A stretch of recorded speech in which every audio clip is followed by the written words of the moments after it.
얼마 전 어느 신문 사설에서 대학가에 외국인 학생 유치를 위해서 할랄 식당들을 조금 더 활성화해야 된다, 그런 기사를 보았습니다. 요즘 지방대학에 가면 외국 유학생들이 굉장히 많습니다. 몇 년 전 부산의 어느 대학은 신입생의 40% 정도가 이렇게 중국 학생이란 이야기도 있었습니다. 무슬림들은 할랄, 그러니까 이슬람 법이 허용하는 것을 먹어야 하니 학생 유치를 위해서 그런 것을 준비해야 된다 하는 이야기였습니다. 무슬림들에게 할랄 식품이 있는 것처럼 유대인에게는 코셔 식품이 있습니다. 이런 마크가 있으면 여러분 식당에서 음식 사실 때 이런 게 있으면 코셔 마크 식품인데요. 코셔는 레위기에 나오는 음식법을 따라 제조한 음식을 인증하는 것입니다. 무슬림들이 할랄이 아니면 먹지 않는 것처럼 정통파 유대인들은 코셔 인증이 없으면 먹지 않습니다. 코셔나 할랄 이런 것들에는 이렇게 품질 인증을 붙일 수가 있습니다. 반면에 품질은 있는데 인증 마크는 붙일 수 없는 것도 있습니다. 예를 들면 책이나 음악 같은 것들입니다. 품질이란 말은 좀 그렇긴 하지만 좋은 품질의 책이 있고 좋은 품질의 음악이 있습니다. 책을 많이 읽는 거 참 좋습니다. 그런데 책이라고 다 좋은 책은 아닙니다. 훌륭한 고전이나 가슴 따뜻해지는 에세이는 마음에 감동을 줍니다.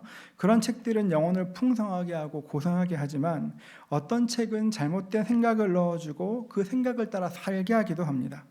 음악도 마찬가지입니다. 좋은 음악 들으면 마음이 평안해지고 참 좋습니다. 영혼이 고요해지고 피곤한 영혼에 힘이 생깁니다. 그런데 나쁜 음악은 사람을 굉장히 혼란스럽게 만듭니다.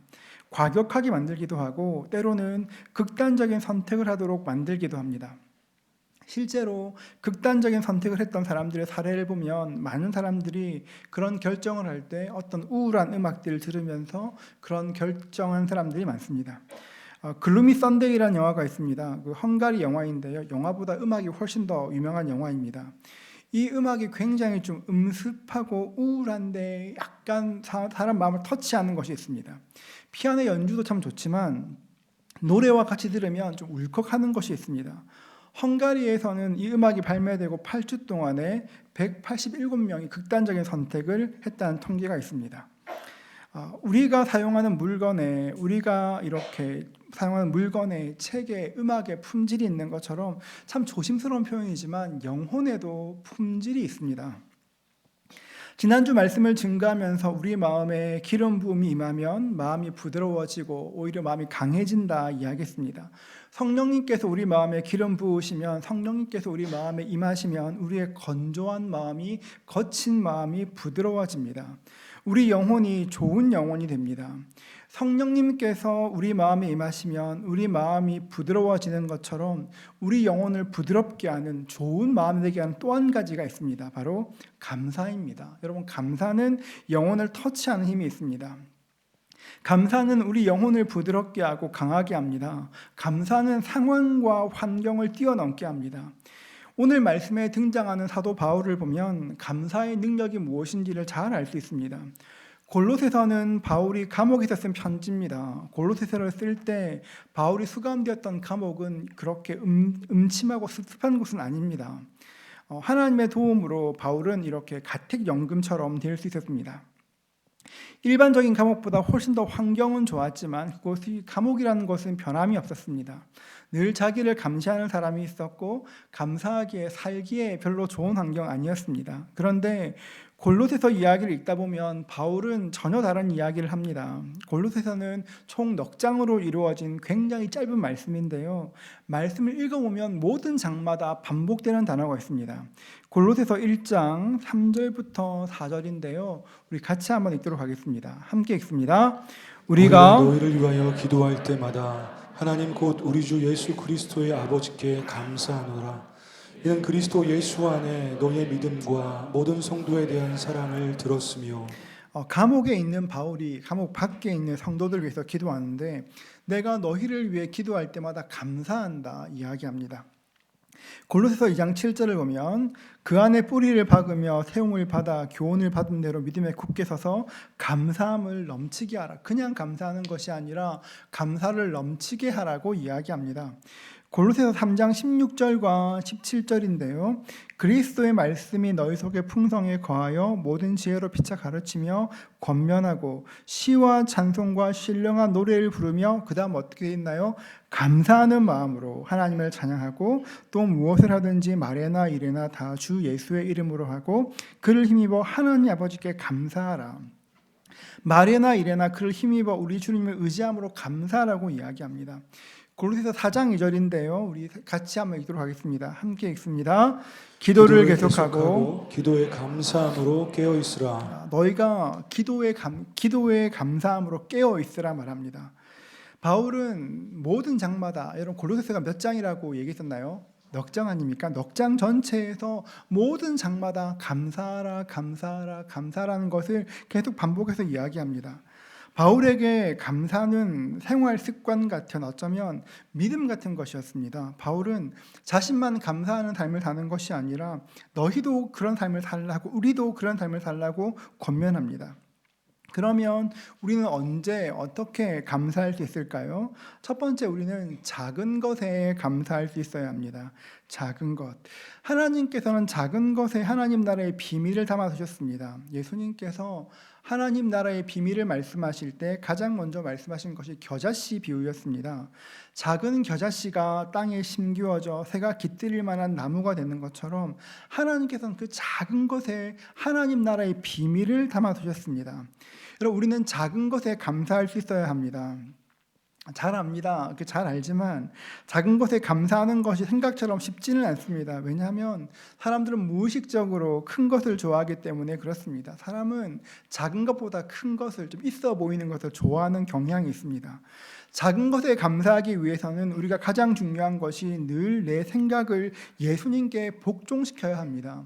예수님과 함께 보아야 작은 씨앗 속에서 새가 깃들이는 큰 나무를 볼 수 있기 때문에 그렇습니다. 예수님께서 벳세다 들판에서 말씀을 증거하셨습니다. 하루 종일 말씀을 증거하셨습니다. 사람들은 해가 지는지도 모르고 계속 말씀을 들었습니다. 그러다 보니까 배가 고파왔습니다. 하루 종일 말씀드렸으니까 당연한 일입니다. 요한복음 6장 7절은 이렇게 말합니다. 빌립이 대답하되 각 사람으로 조금씩 받게 할지라도 200데나리온의 떡이 부족하리이다. 예수님, 이 사람들 다 먹이려면 진짜 큰 돈이 필요합니다. 설령 돈이 있다고 해도 여기 들판이라 음식을 살 수가 없습니다. 이야기합니다. 그러면서 이야기합니다. 요한복음 6장 9절입니다. 여기 한 아이가 있어 보리떡 5개와 물고기 2마리를 가지고 있나이다. 그러나 그것이 이 많은 사람에게 얼마나 되겠사옵나이까. 예수님, 정말 작은 것인데 여기 어린아이의 도시락이 있습니다. 이것이 많은 사람에게 얼마나 되겠습니까? 자기의 계산과 자기의 생각에 사로잡혀 있던 빌립은 예수님께서 일으키실 기적을 상상할 수가 없었습니다. 마태복음 14장 19절과 20절은 말합니다. 무리를 명하여 잔디 위에 앉히시고 떡 5개와 물고기 2마리를 가지사 하늘을 우러러 축사하시고 떡을 떼어 제 아들에게 주시매 제 아들이 무리에게 주니 다 배불리 먹고 남은 조각을 12바구니에 차게 거두었으며, 주님께서 그 작은 것 도시락 들고 하늘을 우러러 축복하시며 기도하셨습니다. 그리고 모든 사람이 나눠주셨고 다 배불리 먹고 남은 것들이 12바구니에 가득 차도록 거두었습니다. 예수님은 그 작은 것 들고 하늘을 우러러 바라보았습니다. 작다, 이거 너무 조그맣다 말씀하지 않으시고 그 작은 것을 하나님의 눈으로 보셨습니다. 여러분, 하나님의 눈으로 보면 훨씬 더 많은 것들이 보입니다. 하나님은 우리의 생각으로 제한할 수 있는 분이 아니십니다. 작은 것도 괜찮습니다. 주님과 같이 보면 달라지는 것입니다. 얼마 전에 어느 형제님의 간증을 들었습니다. 좀 된 이야기인데요. 대학을 졸업하고 취업을 해야 하는데 좀처럼 마음에 드는 직장이 없었습니다. 그도 그럴 것이, 어떤 기업은 취업하면 꽤 많은 돈을 받는다고 하는데 자기 스펙으로는 그렇게 갈 만한 직장이 많이 없었습니다. 그렇게 한동안 시간이 지났습니다. 고민하다가 하나님께 기도했습니다. 하나님, 보리떡 5개와 물고기 2마리로 2만 명도 먹이셨는데 제가 준비가 부족해서 이렇게 작은 것으로 시작합니다. 그런데 하나님, 제가 하나님 의지함으로 열심히 하겠습니다. 기도하였습니다. 그렇게 직장 생활을 시작하였습니다. 열심히 일했습니다. 같이 입사했던 사람들이 과하다 비웃어도 열심히 일했습니다. 그렇게 일하다가 몇 년 전에 중견기업으로 이직하게 되었습니다. 그리고 올해 초에는 자기가 꿈꾸었던 것보다 훨씬 더 좋은 기업에 이직하게 되었다고 그런 이야기 들었습니다. 손에 있는 작은 것 보면 낙심하게 되지만 손에 있는 작은 것으로 하나님을 바라보고 감사하면 하나님이 일하시기 시작하는 것입니다. 여러분, 지금 내 손에 있는 것이 전부 다 생각하지 마십시오. 지금 작다 이거 전부 다 보지 마시고 우리에게는 하나님이 계십니다. 사람은 누구보다 남에게 훨씬 더 커 보입니다. 남의 떡이 커 보입니다. 교통체증이 심한 도로를 가다 보면 꼭 내가 가는 차선보다 옆 차선이 훨씬 더 잘 뚫리는 것 같습니다. 이게 마트에 가면 진짜 그런데요. 언제나 내가 선줄보다 옆줄이 빨리 계산됩니다. 참 신기하지 않습니까? 명절을 앞두고 재밌는 기사 하나 보았습니다. 결혼한 부부에게 물었습니다. 당신이 가정에 얼마나 기여했는가 이렇게 숫자를 적어보라 얘기했습니다. 많은 부부들은 자신의 기여도는 굉장히 높게 평가한 반면 배우자의 기여는 상대적으로 낮게 평가했습니다. 누가 뭐래도 이 가정 내가 수고했다는 것입니다. 여러분, 우리가 상대방보다 내가 더 많이 기여했다 생각하는 이유가 뭘까요, 여러분? 이 기사는 이렇게 설명합니다. 자신이 잘한 것은 처음부터 끝까지 다 기억하지만 배우자가 잘한 것은 띄엄띄엄 기억하고 있기 때문이다. 이렇게 말했습니다. 그러니까 배우자의 기억은 띄엄띄엄 있으니까 내가 훨씬 더 잘한 것 같을 것입니다. 저는 이것이 우리의 가정뿐 아니라 우리의 인생에도 하나님 관계에도 꼭 같다 생각이 들었습니다. 내가 하나님을 위해 했던 일은 너무 또렷이 생각나는데 하나님께서 내 인생에 하신 일들이 좀처럼 기억나지 않습니다. 분명 뭔가 하셨을 텐데, 뭔가 하셨는데 그 일은 띄엄띄엄 기억나고 흐르는 강물처럼 다 지나가 버렸습니다. 하나님께서 내 인생에 하신 일들이 기억나지 않으니까 작은 일, 그 작은 것만 있으면 작은 것만 바라보고 낙심하게 되는 것입니다. 그렇기 때문에 우리가 해야 될 일은 작은 일이 있을 때 오히려 더욱더 감사해야 합니다. 예수님께서 작은 것 들고 감사하신 것처럼 우리도 감사해야 합니다. 여러분, 작은 일에 감사할 수 있기를 축복합니다. 자주자주 감사할 수 있기를 축복합니다. 여러분, 그러면 감사가 우리 영혼에 새겨집니다. 그러면 감사가 내 영혼에 새겨지면 어떤 일을 만날 때 그때 내가 드렸던 감사가 기억나고 그 감사를 통해 내 삶에 또 다른 역사를 일으킬 수가 있는 것입니다. 여러분, 작은 일이 있을 때 그 일이 작다 말씀하지 마시고 주님과 함께 감사한 은혜가 있기를 주의 이름으로 축복합니다.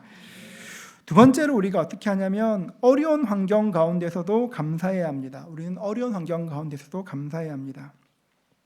아무리 가택연금이라고 해도 감옥 생활이었습니다. 바울은 집 밖으로 나갈 수가 없었습니다. 저는 요즘 봄학기를 준비하고 있습니다. 밀렸던 새가족 신방도 하고 있고 다락방 교재도 만들고 있습니다. 방학인데 분주하게 지냅니다. 어떤 날을 보니까 이렇게 시계가 알림을 해주는데 오늘 뭐 700보 걸으셨어요, 800보 걸으셨어요, 뭐 그런 날이 있습니다. 누가 못 나가게 하는 것도 아닌데 전 걷고 싶은데 여러분, 어떤 때는 굉장히 답답할 때도 있습니다. 그냥 나가면 되는데 못 나가니까 답답할 때가 있습니다. 바울도 그랬습니다. 바울은 가택연금 상태에 있었기 때문에 집 안에서만 생활해야 했습니다. 예전에 그 정치인들이 가택연금 당한 사진을 보거나 동영상을 보면 집 밖에 나가 걸을 수 있는 작은 마당 같은 게 있는데요. 로마 시대 집들은 그런 게 전혀 없습니다. 콜린 맥컬로가 쓴 마스터스 오브 로마라는 책이 있습니다. 여러분, 그 책 너무 재밌는 책입니다.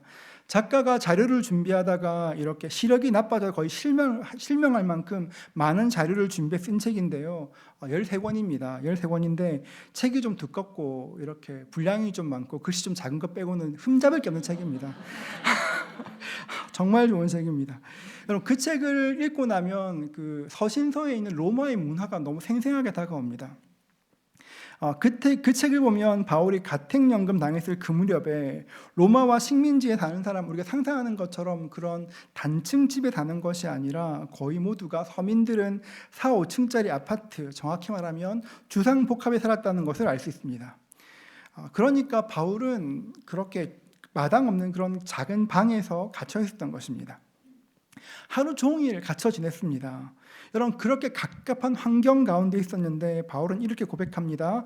에베소서 5장 20절은 이렇게 말합니다.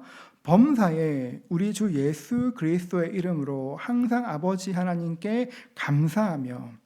어떤 어려운 환경에도 불구하고 바울은 모든 일에 우리 주 예수의 이름으로 범사에 모든 일에 감사한다고 말합니다. 이것은 예수님의 삶에도 똑같이 드러납니다. 예수님은 잘 될 때도 감사하셨지만 많은 경우에 특별히 어려운 일을 당하시면 특별히 더욱더 그 일을 위해서 감사하셨습니다. 요한복음 11장 42절인데요. 우리 같이 한번 읽도록 하겠습니다. 함께 읽습니다. 항상 내 말을 들으시는 줄을 내가 알았나이다. 그러나 이 말씀하옵는 것은 둘러선 무리를 위함이니 곧 아버지께서 나를 보내신 것을 그들로 믿게 하려 함이니이다. 그럼 이 말씀이 어떤 사건 전에 하신 말씀입니다. 어떤 사건이냐면 요한복음 11장 43절 이렇게 말합니다. 이 말씀을 하시고 큰 소리로 나사로야 나오라 부르시니 예수님께서 사랑하셨던 나사로가 병에 걸려 죽었습니다. 모든 사람들은 예수님 조금만 빨리 오셨으면 나사로가 안 죽었을 텐데 너무 아쉽다. 예수님 왜 이렇게 늦게 오셨나? 막 그런 반응들이었습니다. 예수님은 나사로가 죽은 후에 나사로의 집에 오셨습니다. 그리고 그 무덤 앞에 서서 기도하십니다. 41절을 보면 돌을 옮겨 놓으니 예수께서 눈을 들어 우러러보시고 이르시되 아버지여 내 말을 들으신 것을 감사하나이다. 벌써 죽은 지 사흘이 지났습니다. 뜨거운 이스라엘의 날씨 아마 동굴 근처에는 살이 썩는 냄새로 가득했을 것입니다. 그 무덤 앞에 예수님께서 감사하셨습니다. 정말 마음이 힘들었지만 그럼에도 불구하고 감사하셨습니다. 여러분, 어려울 때, 지금 우리 환경이 안 좋을 때 감사하는 것은 단순한 감사가 아니라 성도의 품격을 보여주는 것입니다. 감사하기 힘들지만 예수님 때문에 감사하다 보면 그 감사가 상황을 압도하게 됩니다. 처음에는 그냥 감사했는데 예수님 때문에 그 상황을 감사하다 보면 감사가 상황을 압도하게 됩니다. 1948년 전라도 여주와 순천에서 국방경비대 소속 군인들이 반란을 일으켰습니다. 많이 죽었습니다. 그때 손양원 목사님의 두 아들 동인이와 동신이가 같은 반 친구에 의해서 죽임당했습니다. 안타까운 죽음이었습니다. 그 장례를 준비하고 아버지가 장례식 설교를 하셨습니다. 많은 사람의 관심이 쏠린 자리였습니다. 그 자리에서 목사님은 9가지 감사를 고백합니다. 첫 번째, 나 같은 죄인의 혈통에서 순교의 자식들이 나게 하심을 감사합니다. 둘째, 허다한 많은 성도 중에서 이런 보배들을 나에게 주셨으니 감사합니다. 셋째, 3남 3녀 중에 가장 귀여운 맏아들과 둘째 아들을 바치게 하시니 감사합니다. 넷째, 한 아들의 순교도 귀하거늘 두 아들이 함께 순교하겠으니 더욱 감사합니다. 다섯째, 예수 믿다가 누워 죽는 것도 복인데 전도하다가 총살 순교 당했으니 더욱 감사합니다. 여섯째, 두 아들이 미국으로 유학 가려고 했는데 그보다 더 좋은 천국 갔으니 내 마음이 안심되어 감사합니다. 일곱째, 내 아들 죽인 원수를 회개시켜 아들 삼고자 하는 사랑의 마음 주신 것을 감사합니다. 여덟째, 내 아들의 순교 열매로 무수한 천국 열매가 생길 것을 믿으며 감사합니다. 아홉째, 역경 속에서도 하나님의 사랑을 깨닫게 하시고 이길 수 있는 믿음 주신 것을 감사합니다. 참 아름다운 감사입니다. 그런데 한번 생각해 보십시오. 이게 장례식 설교였습니다. 손양원 목사님은 장례식 설교를 준비하며 이 감사를 찾기 위해서 피눈물 흘렸을 것입니다. 그냥 책상에 앉아 담담히 기록한 것이 아니라 얼마 전에 죽은 내 아들을 생각하며 눈물 흘리며 감사할 것을 찾은 것입니다. 여러분, 이 감사가 한국 전쟁 직후 한국 교회에 얼마나 큰 영향을 미쳤는지 모릅니다. 나중에 사랑의 원자탄이라는 책으로 나올 만큼 이 사건은 교회뿐 아니라 사회 전반적으로 큰 영향을 미쳤습니다. 여러분, 어려운 일이 있으면 더욱더 감사할 때 그 감사가 우리에게 힘을 주게 됩니다. 여러분, 우리가 어려운 일을 당할 때 오히려 감사하면 그 감사가 하늘의 능력이 땅으로 임하는 길을 여는 은혜가 임하게 되는 것입니다. 어려울 때 더욱더 감사할 수 있기를 주의 이름으로 축복합니다. 세 번째로 우리는 가시의 아픔 중에서도 감사해야 합니다. 가시의 아픔 중에서도 감사해야 합니다. 지금 바울은 가택연금 상태라 말씀드렸습니다. 거주의 환경이 제한되어 있었습니다. 그런데 거주의 환경이 제한되어 있는 것만큼 그 못지않게 바울에게 훨씬 더 고통스러운 것이 있었습니다.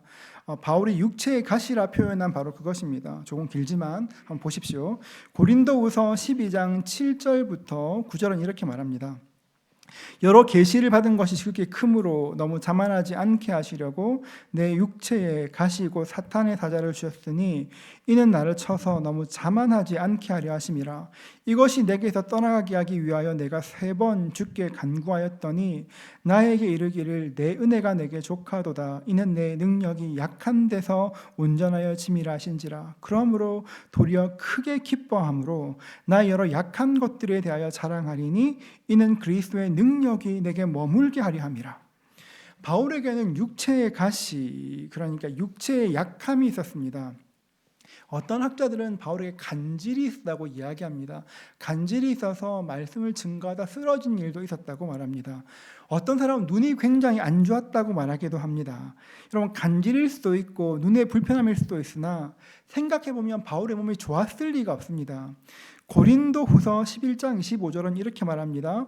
3번 태장으로 맞고 1번 돌로 맞고 3번 파손당하고 일주야를 깊은 바다에서 지냈으며. 여러분, 교통사고만 당해도 몸이 아프고 힘들 텐데 바울이 이렇게 말합니다. 40대에 감하는 매를 5번 맞았고 3번은 태장으로 맞았고 1번은 돌로 맞고 3번은 파손당하고 일주야를 깊은 바다에서 지냈으며.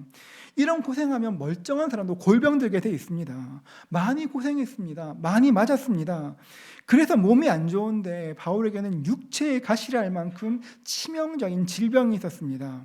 너무 힘들어서 하나님께 기도했습니다. 주님, 너무 힘드니까 이거 좀 가져가십시오. 이 육신의 가시 좀 가져가 달라고 3번이나 기도하였습니다. 그때 주님께서 어떻게 말씀하십니까? 내 은혜가 내게 족하도다. 약한 데서 온전해짐이라. 내 은혜가 족하다 말씀하셨습니다. 바울은 가시가 감사하다 이렇게 말하지 않았습니다. 여러분, 오히려 육체의 가시가 바울을 겸손하게 만들고 있다고 말하고 오히려 가시 때문에 교만하지 않다고 이야기합니다. 육체의 가시가 그를 약하게 만들어 예수의 능력이 내 안에 머물도록 한다고 이야기합니다. 여러분, 가시는 좋은 것 아닙니다. 여러분, 가시는 좋은 것도 아니고 좋아할 것도 아니고 반길 것도 아닙니다. 없으면 훨씬 좋은 겁니다. 없으면 좋은 것인데, 가시라는 것이 없으면 훨씬 좋은데, 그럼에도 불구하고 하나님께서 나에게 주셨다면 뭔가 이유가 있는 겁니다. 없으면 좋은 건데 그럼에도 불구하고 주셨다면 이유가 있는 겁니다. 생텍쥐페리가 쓴 어린 왕자에 보면 이런 이야기가 나옵니다. 어떤 비행사가 엔진 고장으로 사막에 불시착하였습니다. 엔진을 수리하고 있을 때 그때 작은 별나라에서 어린 양을 구하러 온 어린 왕자가 조종사에게 질문합니다.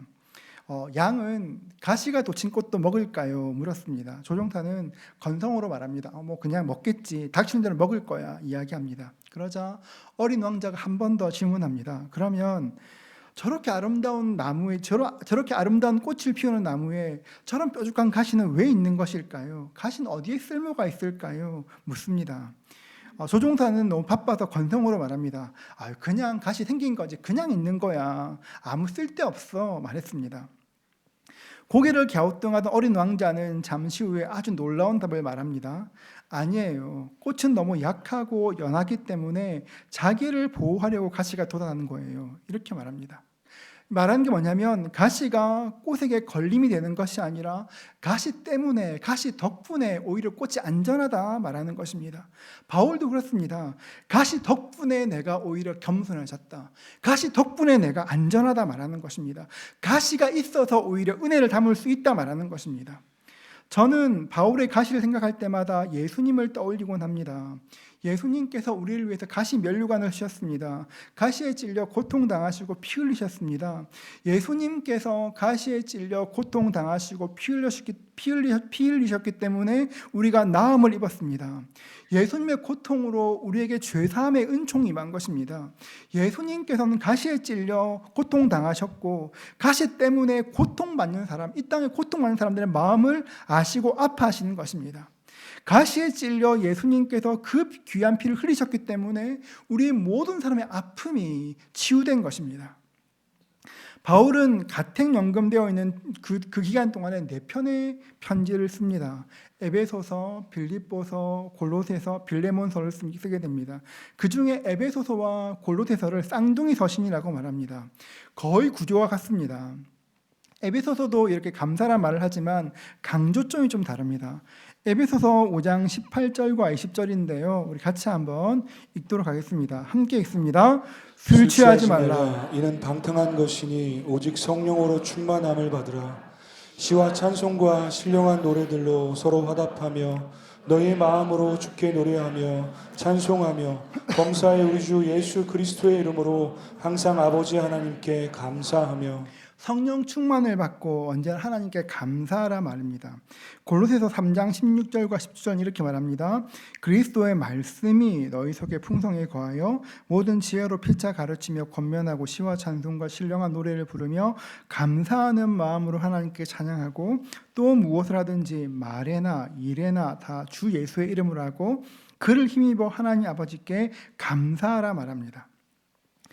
에베소서에서는 성령 충만함을 받고 감사하라고 얘기하고 골로새서는 말씀이 풍성에 거해서 하나님께 감사하라 말합니다. 이 말씀에서 알 수 있는 것처럼 성령 충만과 말씀 충만은 같은 것입니다. 성령 충만하면 말씀 충만하게 됩니다. 성령께서는 지혜의 영이시고 말씀이고 지혜시기 때문에 성령 충만하면 말씀 충만하게 되고 지혜가 충만하게 됩니다. 그러면 시와 찬송과 신령한 노래가 가득해지는 것이고 감사가 흘러넘치게 되는 것입니다. 여러분, 성령님은 하나님의 깊은 것이라도 통달하신 분이십니다. 그렇기 때문에 성령으로 충만함 받으면 충만해지면 하나님의 관점으로 사건과 환경을 바라보게 됩니다. 여러분, 우리는 참 제한된 시선이 있는데 하나님의 눈으로 바라보다 보니까 자연스럽게 감사하게 되는 것입니다. 마치 컵에 물을 부어서 그 물이 흘러 넘치는 것처럼 내 안에 성령께서 계시면 억지로 감사를 찾는 것이 아니라 성령께서 계심으로 내 안에 감사가 자연스럽게 흘러나오게 되는 것입니다. 에베소서 5장 4절은 이렇게 말합니다. 누추함과 어리석은 말이나 희롱의 말이 마땅하지 아니하니 오히려 감사하는 말을 하라. 여러분, 우리가 누추한 말, 어리석은 말, 희롱의 말 하는 것은 해서는 안 됩니다. 여러분, 우리들이 할 것이 아닙니다.